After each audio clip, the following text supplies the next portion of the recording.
Hola, I'm Claudia Romo Edelman. And I'm Cynthia Kleinbaum Milner. And this is a podcast, A la Latina. The playbook to succeed being your authentic self. Today, the incredible Lucy Pérez. Lucy is a senior partner at McKinsey. And here are the key 3 takeaways of this show. Number 1, no one in your company is a mind reader, but everyone will take joy in helping you out.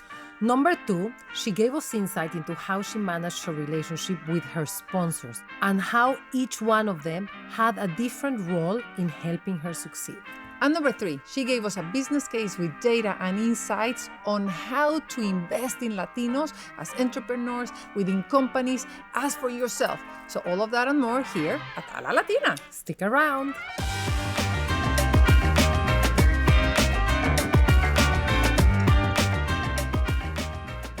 Before this episode starts, go to alalatina.com and sign up for our newsletter. We've put together a ton of career advice and worksheets that you can download to manage your career and get to the top in half the time with half the bruises. A la Latina.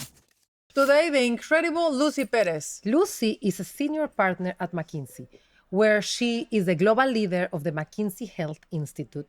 She co-leads the McKinsey Institute for Economic Mobility. She's on the board of MassBio, a biotech association of Massachusetts. She's on the board of Mass Business Roundtable and on the board of the Aspen Institute Latinos in Society program. Lucy, welcome. Thank you so much for having me here. I'm so excited to be with both of you. You're such a trailblazer, one of the proudest Hispanic stars that we see everywhere, having influence in so many different organizations, having actually built something that goes to the White House and has a nation but also global impact. How did you get to be where you are and what you do today? What's your background? What's your story? It's probably a little bit of an unconventional path, right? But I grew up in Puerto Rico in a small family, my mom, my dad, and my younger brother and I. And my parents had emigrated from northern Spain to Puerto Rico looking for better opportunities. And I grew up in, a very close family. And the thing when you grow up in a place like Puerto Rico, it's a small island, right? 100 miles by 35, surrounded by water. I think you grow up with a natural curiosity, right? About the world beyond your boundaries, right? The other thing that I think growing up in Puerto Rico did for me is that obviously Puerto Rico is a mix, right? It is a mix of the original indigenous culture, the Tainos, the Spanish culture, the American culture. And that just gives you an appreciation, right? For how do you create the best of all possible worlds? And so I grew up there and from an early age was really interested in medicine, right? I had a great-grandmother who had suffered a stroke, and I saw how she struggled early on. My grandfather dealing with diabetes. And I really thought, oh my gosh, my mission in life is to dedicate myself to medicine and help people be healthier. But, as often happens, life throws you curveballs. And I was volunteering at a local hospital in Puerto Rico when I was in high school.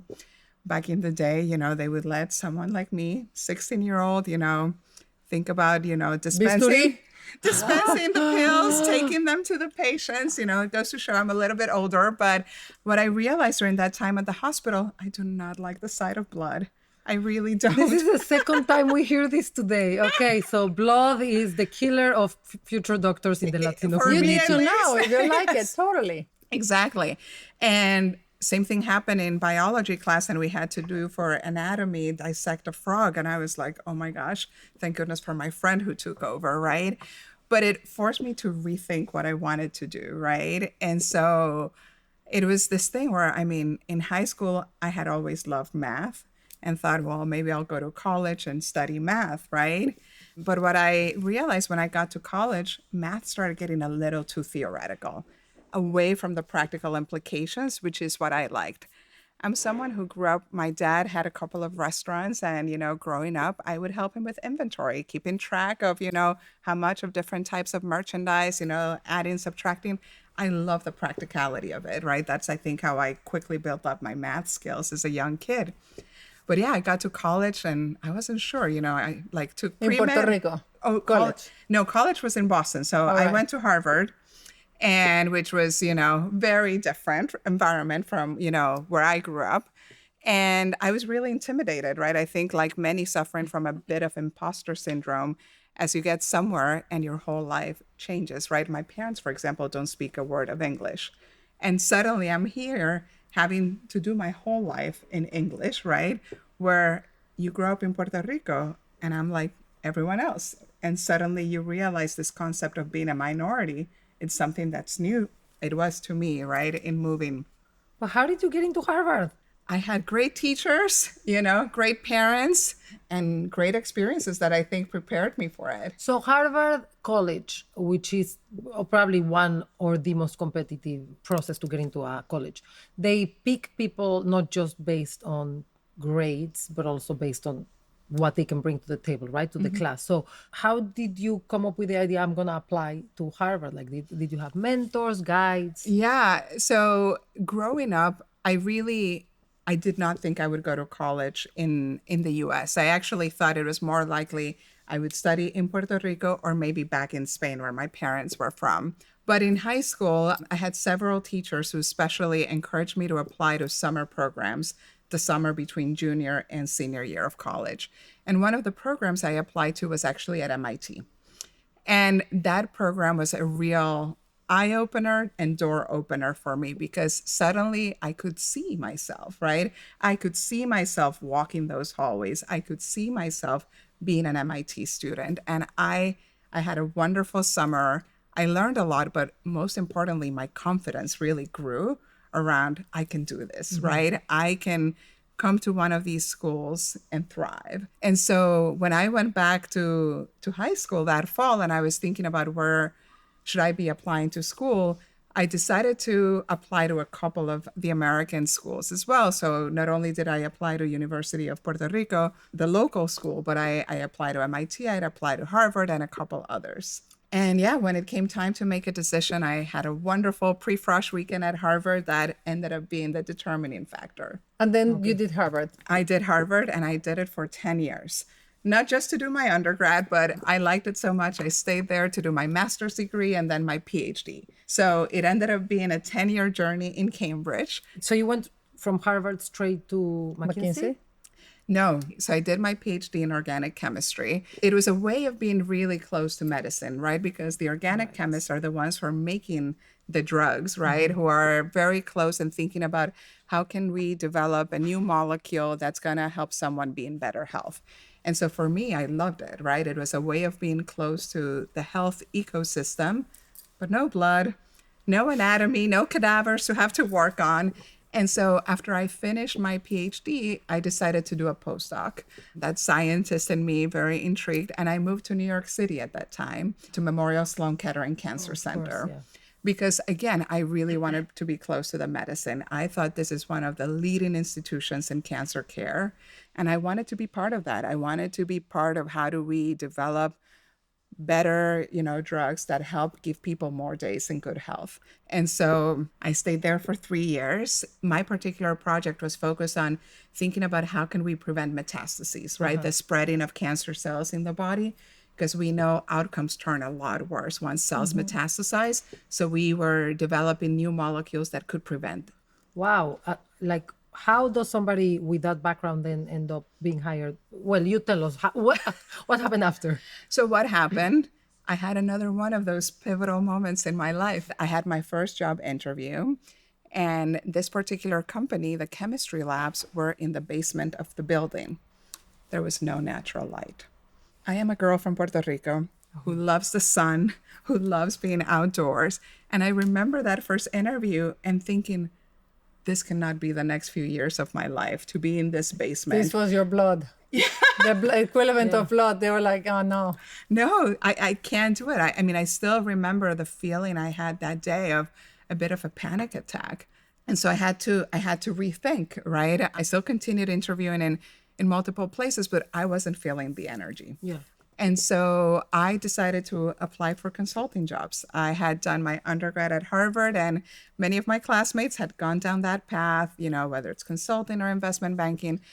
That was 18 years ago. 18 years. Yes. When I think of myself and how much I've learned each year, how I continue to grow year on year, I mean, it's actually one of the things that I really like about being at McKinsey. Well, you have made a gigantic impact in two areas, right? Like one of them is health and the other one is economic impact, where you're really directly providing so much insight to Latinos, particularly. Yes, no, and it is because, and that's probably the reason I'm still there 18 years later, right? Because I get to do what I love, right? I really had this early dream of being able to influence health outcomes for as many people as possible because health is so foundational. Without health, we cannot, it's not as easy to do the things we aspire to. So you're a senior partner, and then you have two other hats, right? Being the global leader for the Health Institute and the co-leader for the Institute of Economic Mobility. First question, is that a path that you're encouraged to take? Like, do all partners are asked to do more than just being a partner? And is that good for your career? And then the second question, and then you answer. One of them is obviously your passion, right? The Health Institute. Is being Latina or being from Puerto Rico, has been that a plus for you to be able to lead the Institute for Economic Mobility? Now, you go. Okay, let's see. And I will package it into smaller bits, right? So at McKinsey, we're actively encouraged to lead, right? And to think about how do we make a lasting impact? And it can take on many forms. In my case, indeed, I have been very passionate about how do we contribute to better health outcomes, right? And so when I had the opportunity to join the leadership of the McKinsey Health Institute, it was a dream, right? I think of the mission of the McKinsey Health Institute. It is all about how do we add years to life and life to years. Too often we're just focused around how to live longer, but we want to live longer in good health, right? That is essential. And being able to be part of how do we drive the insights, right? And then not only the insights of what it takes, but that we can partner with our clients around how to actually implement those strategies. That's a dream, right? Because that is really trying to translate the insights into action. To your question about being Latina, it is something that clearly defines me, right? And it is in the way that I approach relationship building, that I approach creating new things. And for me, again, one of the things that I've really enjoyed at McKinsey is the freedom that we have to build, right? To think about, you know, we've had a community of Latinos and their allies at McKinsey the whole time I've been at the firm. And I still remember we were having an offsite. This would have been like when I was about 3 to 4 years into the firm. And we were reflecting that what we were focused on was really primarily connectivity and development of their colleagues, right? So in a way, it was very internally focused. It was all about how can we do better at McKinsey. And what we came away from that conversation and that offsite is we should be doing more. We shouldn't be so inward looking. We should be thinking about how can we make a difference externally, right? How can we leverage some of the strengths, right, of McKinsey, which are people, our insights, to help make a difference. And so that led us to convene a group of Latino leaders from multiple industries for a day in DC. And we don't have all the answers. We actually want to hear from you. How can we be helpful, right? How can we contribute? So that day in DC was really special because what we heard is, indeed, there was an opportunity and a role that we could play, particularly in highlighting things like what is the Latina wealth creation journey? What are the opportunities to drive stronger economies by closing some of the gaps that we see in Latino economic mobility? Something more formal with greater ability to serve, right? So it started as an initiative led by Latinos thinking about the Latino community, but it's not just for... Yes, no, because in parallel to the work that we were doing, our Black colleagues were similarly going through a similar journey, right? And that is one of the things that also is very helpful, right? Because you think about what are things that we should learn from each other, right? And what are the things that we should work together, because we actually are facing like common set of questions, for example. And what is interesting today, that our Institute for Economic Mobility has 3 pillars, you know, a Latino pillar, a Black pillar, and another pillar focused on rural communities. Do you have data or insights that help us build the case that economic mobility for the Latino community benefits everyone, that it's not a zero-sum game? Oh, absolutely. So, I mean, I feel like I could give you a lot of Give different us, stats, you're ready. but No. like some of my favorite, numbers. If we look at 2023 and we think about small businesses, we know small businesses are part of the engine, a key engine, right, in our economy. 36% of those small businesses were started by Latinos. But the reality is that those Latino owned small businesses tend to face bigger hurdles in accessing capital that limit their ability to growth. What we calculated is that if we were able to close those funding gaps, for example, that exist, right, and other barriers that are getting in the way of scaling those businesses at pace comparable to what you see for other groups, we could be adding over 6 million jobs to the economy. That is jobs for everyone, right? That is a really massive number. We're talking about moving more than 1.5 million families into the middle class. Wow. I am so proud of you and what you have done with health. I want to make sure that the audience get to know Lucy Pérez, the trailblazer of health, and what you have been able to do there. Just guide us from the idea to the White House. Yes. And again, you'll see how everything ends up, connecting, because when COVID happened and we were doing a lot of research for Latino economic mobility, we decided to look at the data on COVID deaths, right? And in that first year in the US, about half of the deaths from COVID happened to Latinos, even though Latinos only make up about 19% of the population. Seeing that number was heartbreaking. And also we're younger, right? So Yes. we should be less immune. You're right, actually. Yes. I didn't think of that. Yeah. That's right. And so that was heartbreaking, right? And so part of what we started working on is really making the case, similar to what we were just talking about, how by investing in health for everyone, everyone benefits, and understanding what are the health needs of different populations, how can you meet them to create that better outcome? And as we got into conversations of health equity, something that really stuck with me was that every time we focus on health equity, we tend to lead with racial disparities and understand what are the differences between different ethnic groups. But we were not talking really about sex-based differences. That was going in a way unnoticed. And I raised it with, a couple of colleagues who were similarly interested. And I said, we should start looking at the data and what does the data tell us? And we published a paper looking at conditions that impact only men or only women and how are they diagnosed. And what we found is that if it's a condition that impacts only men, the rate of diagnosis is the same whether the diagnosing physician is a male or a female. But when we're looking at those conditions that impact women only, the diagnosis rate was much higher for women diagnosing the condition than a male physician diagnosing. And yet the overall rate of diagnosis was significantly lower than it was for male-specific conditions. And so to us, that was very telling. We need to be doing more to understand sex-based differences. Around that time, the World Economic Forum team had seen that paper, and they had reached out to see if we wanted to collaborate with them to look at the economic impact of investing in women's health. This was 2023. And I have to tell you, when I first got that call, I'm thinking, it's 2023. Do we need to make the case that there's benefit if investing in women's health?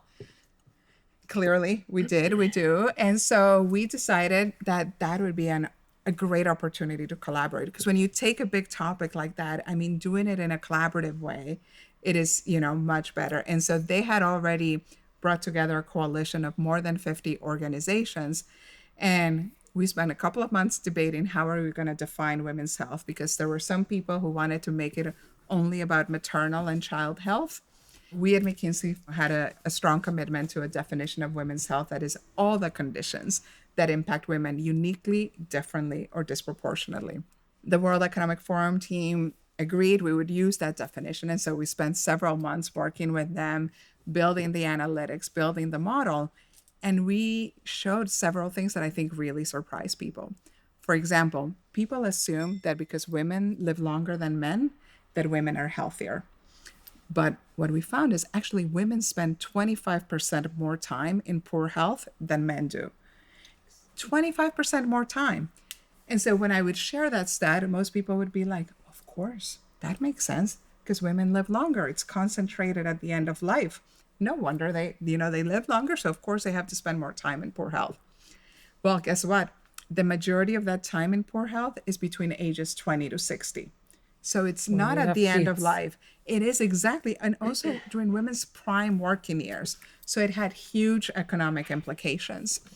And so the next thing was people assumed that the majority of this health gap and this difference in time spent in poor health had to do with conditions that are unique to women. Actually, those conditions that are unique to women only account for about 5% of the disease burden. The majority of this gap is coming from conditions that impact women differently, like heart attacks that manifest differently in women, or conditions that impact women disproportionately, like migraines or psoriasis, right? And so those were all facts that I think really surprised people. But then the key was we put a number around it, right? And we said we're losing over $1 trillion in global GDP each year Because of that because of this. 25% of poor health. Exactly. And the 1 trillion, I mean, it caught on. People are like, oh my God, we are leaving value on the table. It's not only that women are spending more time in poor health, but that's a lot of economic productivity lost. And then that's when you were called to the White House. Well, exactly. Like bringing some of those findings, we had a chance to share them at a conference, yes, that the White House convened. And that was able to impact policy. I do want to say, like, it's such an honor to have a Hispanic woman leading that type of work that is going to have an impact in policy, in corporate spending, in investment, and so on. And I do think that it takes a Latina to be able to put so many parts together, because like working with so many different industries and bringing it so far along, it does go to what we do really well, which is building trust and building Community. building community. Because that's exactly what we needed, right? Had it been just us, McKinsey, by ourselves, it wouldn't have had this traction. I think that it was the trust that was built with so many different stakeholders in the private sector, in the public sector, in the social sector, and making the connections. It is about health. It's about the economy, right? It is about individuals. It is about societies. It's about workplaces, right? Everyone benefits when we get this right. It's, again, back to those win-wins. Lucy, can we get to know you a little bit better? Of course. Because I feel like I haven't gotten your superpower. So can you talk to us about like what have you developed as your superpower that has made you stand out? It's always hard to answer this question, but I really think the thing that sets me apart are, one, it's just the curiosity that I have about people, about the world. I am someone that if you sit next to me, I will start asking questions because I want to get to know you. I think so many times, I mean, the random connections that you're able to make, it's what makes life fun, right?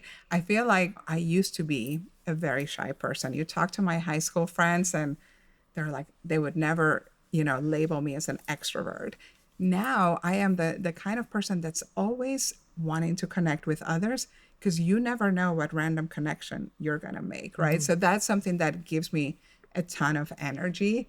And I think that also translates into how I build teams, right?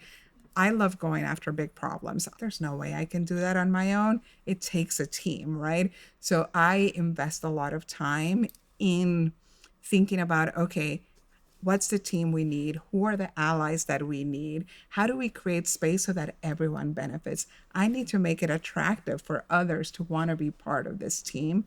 So I'm quite intentional about things like that. Yeah. And have you had setbacks in your career? Of course. How have you overcome them? And setbacks also related to being a Latina woman. Yeah, I mean, but it is funny, right? Like sometimes people ask me, is it because you're a Latina? Is it because you're a woman? And I'm like, Is it because you're a Perez? exactly, right? And it's like, I don't know the why. I'm sure all of it comes together in some way. But yeah, of course, the setbacks happen all the time. And it can be the things like this pivots, right? Like thinking you're going to go down one path, go to med school, go to pharma, and you find yourself having to pivot, right? I think those are setbacks. Having setbacks because you don't get a promotion when you think you're going to get the promotion, or that you think you're going to be, doing a particular project and you lose that project. It happens. That happens all the time. All the time, right? But for me, one of the things that I ground myself on is gratitude. I look back to my parents' journey. the sacrifices they made and the opportunities they were able to provide for me. And I look at myself and I'm in a place of privilege, right? Like the opportunities that they created make it, I can only be grateful. And remember, tomorrow's another day. So long as you're in good health, you can, try again. And I'm a big believer in, okay, so it didn't work out the first time. You get up, do this and try again. And it came from your parents. Oh, for immigrating. sure. Like their story of, just hard work and trusting in the kindness of others, right? I think we often think that other people are seeing us and what we're going through. Everyone's so busy. They have so much going on. We actually have to also speak for ourselves, right? I often tell people, no one's a mind reader, but almost everyone gets a joy from helping someone else. And so if you think about that, it's like, how do you then almost also sometimes see this opportunity when you're asking for help, whether it's in problem solving something or bringing a skill as an opportunity for another person to contribute, to feel like they're part of something else, and that can be a source of joy for them as well. So that's a muscle that I also tend to rely on. Well, I only have a word, which is gracias for being here with us today. Gracias a ustedes. Thank you. Gracias, Lucy. Because with your wisdom and your incredible time today, we're going to be able to lead and succeed. ¡A la Latina!